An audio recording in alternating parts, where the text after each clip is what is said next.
Assalamualaikum warahmatullahi wabarakatuh.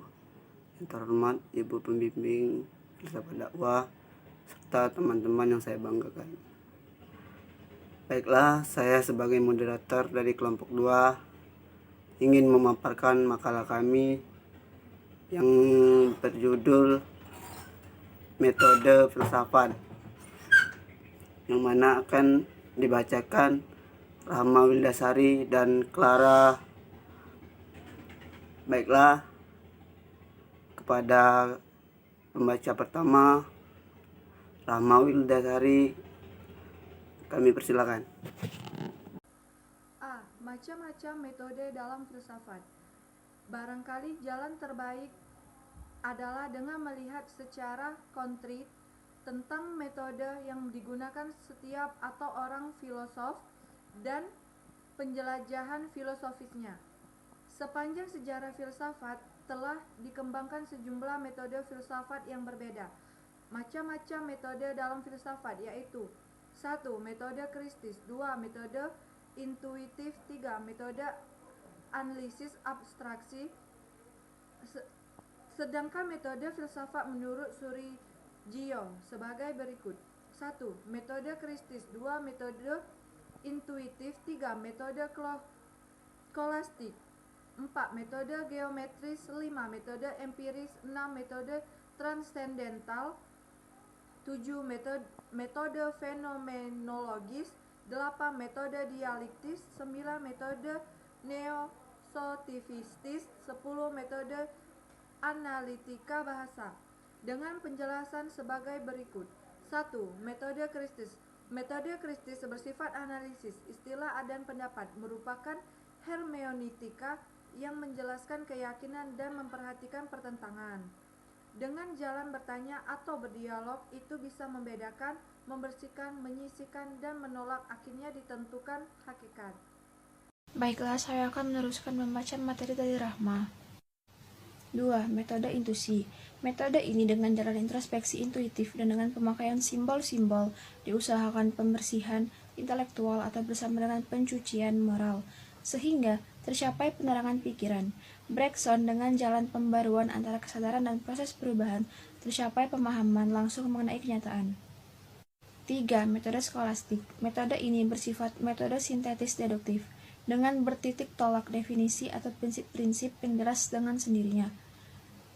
Metode ini banyak berkembang pada abad pertengahan. Thomas Aquinas 1225 sampai 1247 Masehi merupakan salah satu penganjurnya. Pada masa klasik, Aristoteles juga dikatakan sebagai pengguna metode sintetis deduktif ini. 4. Metode empiris. Eksperimental empirisme berasal dari kata Yunani yaitu empiris, yang berarti pengalaman indrawi.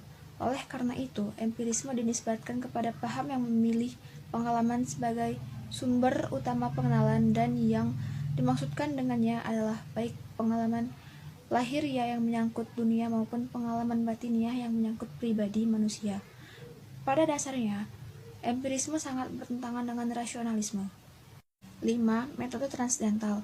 Aliran rasionalisme dan empirisme diatasi Immanuel Kant 1724 sampai 1804. Filsafatnya pertama ditekankan kepada aktivitas pengertian dan penilaian manusia. Jadi, dalam hal ini tidak menurut aspek atau segi kejiwaan sebagaimana dalam empirisme, tetapi sebagai analisis kritis. Baiklah, saya akan melanjutkan makalah yang disampaikan Clara tadi. Metode dialektis. Tokoh terkenal metode ini adalah Hegel. Menurut jalan untuk memahami kenyataan adalah mengikuti gerakan atau pikiran konsep. Asal saja mulai berpikir secara benar, ia akan diawali oleh dinamika pikiran itu sendiri dan akan dapat memahami seluruh perkembangan sejarah pula. 7. Metode fenomenologis.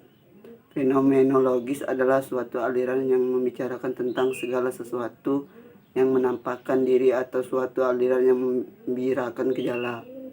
Edmund Husserl 1859 sampai 1938 adalah salah seorang eksponen pendukung metode ini. Awalnya Husserl dalami ilmu pasti. Belakangan ia tertarik pada filsafat sejalan dengan makin digandrunginya ilmu alami pada abad 19 dan 20. Husserl ingin menjadi filsafat sebagai suatu sistem ilmu pengetahuan yang terbebas dari prasangka metafisik.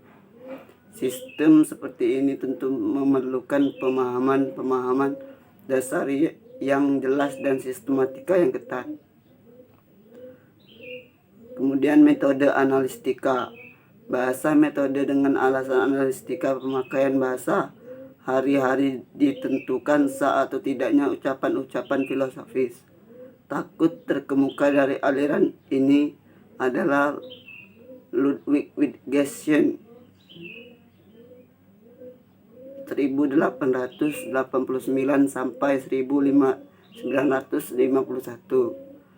Perkenalan pertama Wittgenstein dengan filsafat barangkali sama dengan kebanyakan orang, karena ia penasaran dengan filsafat yang begitu membingungkan.